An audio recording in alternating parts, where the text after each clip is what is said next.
What happens when those that you entrust to love you, care for you, and provide for you are actually the people that are harming you? My name is Rosie Savage. I'm a life and relationship coach, and I make these videos to share information about patterns of behavior so that we can label them and make better choices so that we can live our best lives. Today we're going to be talking about disorganized attachment style. And it's exactly what it sounds like. You see, attachment is how we view and how we react to the world, how we react specifically to fear, to stress, and all of this stuff has an impact in everything that we do. And there are many different ingredients in that stew, and that includes genetics, epigenetics, mental history of mental disease and disorder, substance abuse, your own natural proclivities, your intelligence, a whole bunch of stuff. All of that, and biology, whole lot of biology, has to do with how we react. But one of those strongest drivers are in those first formative years in which we develop our sense of self, our sense of worthiness, and our sense of safety from our primary caregivers. So for simplicity's sake, I am going to be referring to this as that caregiver as mother most of the time. But by no means am I saying that only a mother can be a caregiver, because that's not at all true. So when we discuss disorganized attachment, what it looked like in that experiment that they did with the children, the mothers were asked to leave the room and then they came back and they observed the reaction of the children when the mom came back. So this was a child that was, they left. And then when the mom came back, either they could not care, or this child was incredibly dysregulated, and they could even be like pounding on their mom, not knowing whether they should be upset, and you just couldn't comfort them. And so they could have a lot of anger, what seems like anger. And what it is this is a disorganized attachment, because this is the person who's supposed to be a source of safety, a safe haven, and yet this is the person who is causing me a lot of anxiety. And as you can imagine, as I always say, we bring all of that with us and we respond from this place as adults. So this is often seen in children who experience child abuse, physical, emotional, sexual abuse, and neglect. Is specifically a lot of neglect, because you're not providing the emotional needs for your child, and you're teaching the child that they cannot depend on those people that are responsible for you. And so that is very, very scary. And so we see a lot of behavioral problems in children. And so I think a lot of times, if we don't dig deep enough, children can kind of be put into boxes without really understanding what the underlying cause is. And the same thing goes because these children all grow up, and we all grow up and we become adults. It's also seen in children who are experience trauma. And trauma can be anything from witnessing physical abuse, domestic violence, to a trauma of losing a parent, whether by death or the parent's divorce. And so a lot of times they don't they stop seeing one of their parents, and it's often the father. So this child is very conflicted about the world. And when you are developing and you are conflicted and you are worried about your basic needs, you are not developing in all the other places that you're supposed to be developing in. So you can have a lot of immaturity in responding to somebody as an adult. So this can also be further divided. And again, this is all very, very basic. So it's going to be divided into two different categories. Disorganized, secure. And this is like the overwhelmed, helpless mom who just is so overwhelmed with the needs of this child. Like, just, I need a break, I need a break, I need a break. Now, don't get me wrong. Oh, if you've been a mom for a hot minute, we all need a break because we all need to take care of ourselves. But I'm talking like, this is the mom who like can't manage to get her kid to school consistently. This is the mom that kind of, okay, we'll go to football practice. Yeah, I'll take you. But then later on, just like, oh, I can't. I just really don't feel like going anywhere. And kind of, she's just so helpless. And the child suffers for it.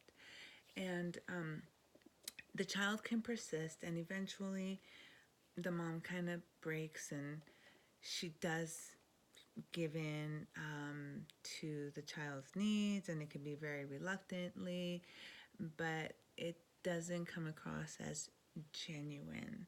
And children are, really, they're really emotionally smart because they don't have all the preconceived stuff. So that's why it's so important that the information we're putting in those early years is good. And then we have disorganized insecure, which would be a parent who openly rejects the child, like, get out of my face, like,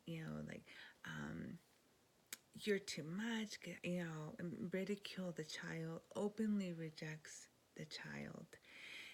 It can also stem from a parent's unresolved personal childhood wounds or otherwise that they have not resolved.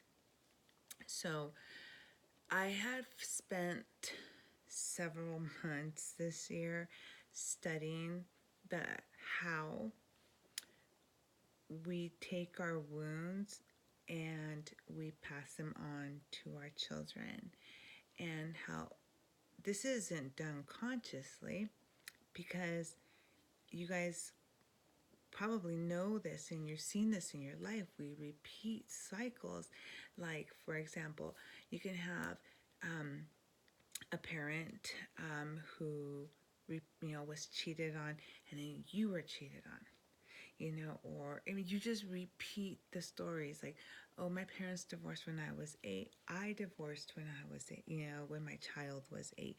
We repeat cycles, and what we are doing is that whether we know it or not, we are busy setting up those dominoes to recreate our trauma because we want a different result. And if we're not aware of doing this, we will gift the trauma to our child if we are not responsible for taking care of our own wounds. So what this looks like could be like, let's just say that you have a divorced mother with a child in shared custody.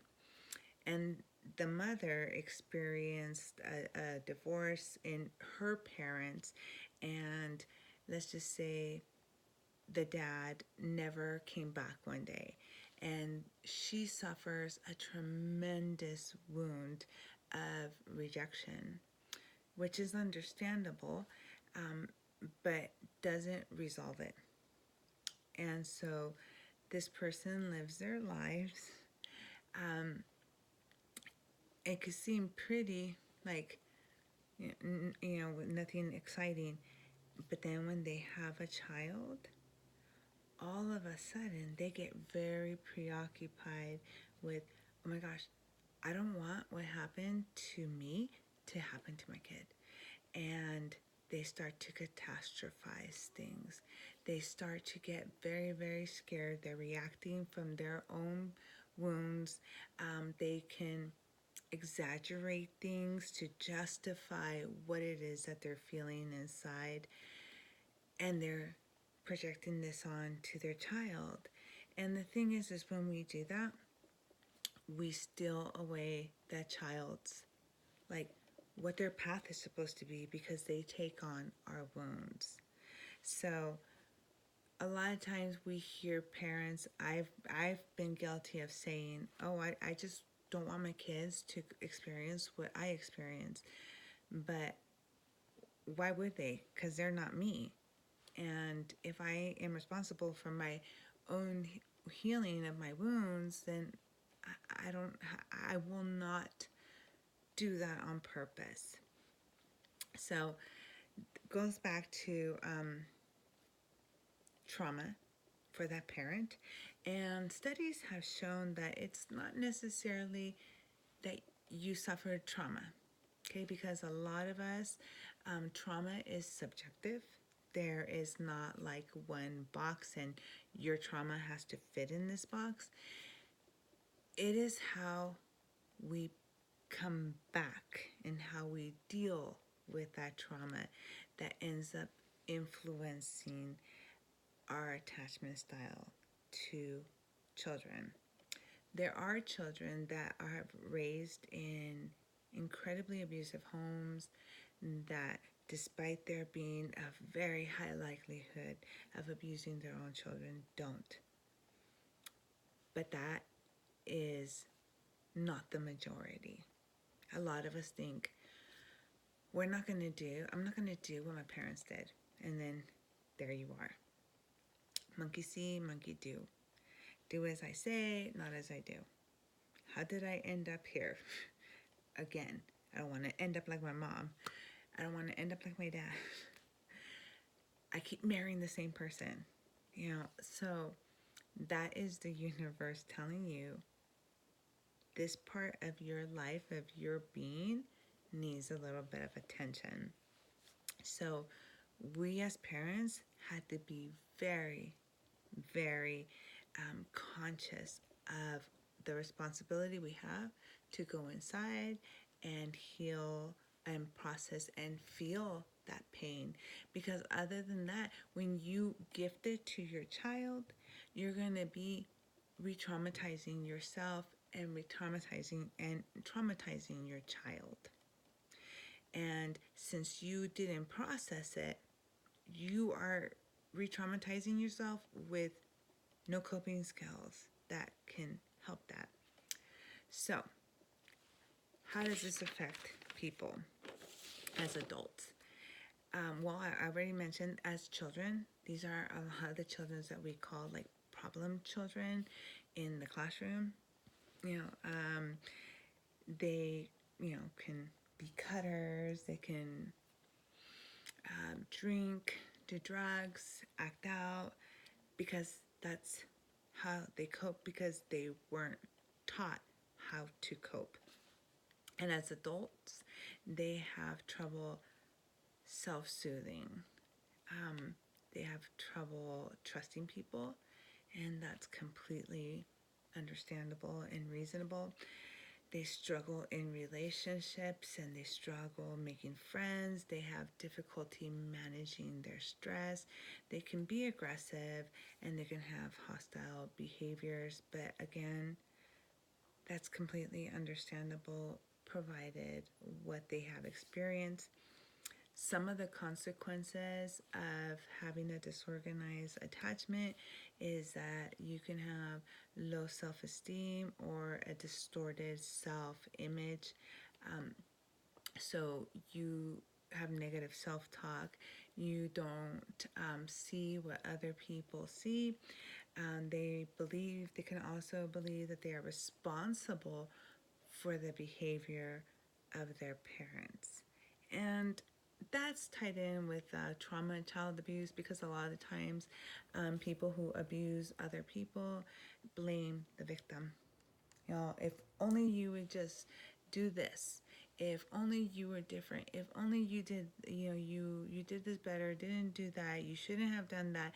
You made me lose my temper, and that's why I hurt you. Children take that in, so do adults, by the way.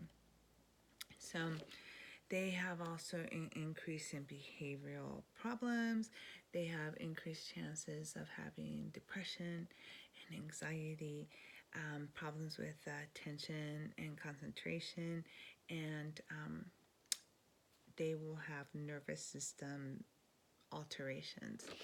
I will make another video about the nervous system and biology, but this is what I will tell you that's a really key here, is that all of these attachment styles, what it basically comes down to is that we are faced with something that causes fear in us. Fear of having to feel something, having to hurt, fear of being abandoned, fear of being hurt or abused, fear of being betrayed. So we have fear, or fear of being actually even physically hurt, or fear of not having our needs met.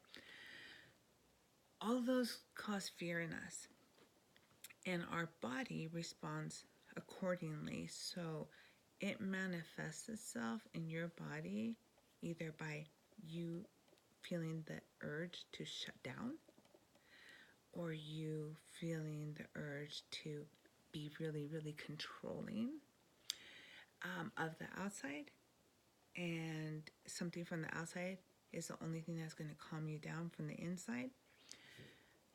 Or you're just like doing this and punching because that's all you can do, because that's all you learned how to do. And I'll go back to, you didn't get a chance to properly develop. And so what anybody who's in any of like the mental health or biology fields will tell you is a person cannot think clearly when we are dysregulated. So we will talk about regulating ourselves, but I do want to stress, I make these videos too for parents so that they can understand not only is it not kind to mistreat our children, but that temporary like release of anger, that energy you have inside on your children goes with them for a lifetime. And we rob our children of a happy, healthy life when we do that. So it's important, parents, that we pay attention to our own traumas. And if you have unresolved conflict, you have unresolved wounds, it's important to feel them through and process them so that you can stop that transference of intergenerational transference of emotional wounds that are unresolved. Because if it comes into your awareness, you know better, so we should do better. Okay, this is a long video, but it's really, really important. And I'll always leave you with hope that you can change this attachment style. Knowledge is power. So, till next time, be kind to yourself and each other, especially your little ones. Bye.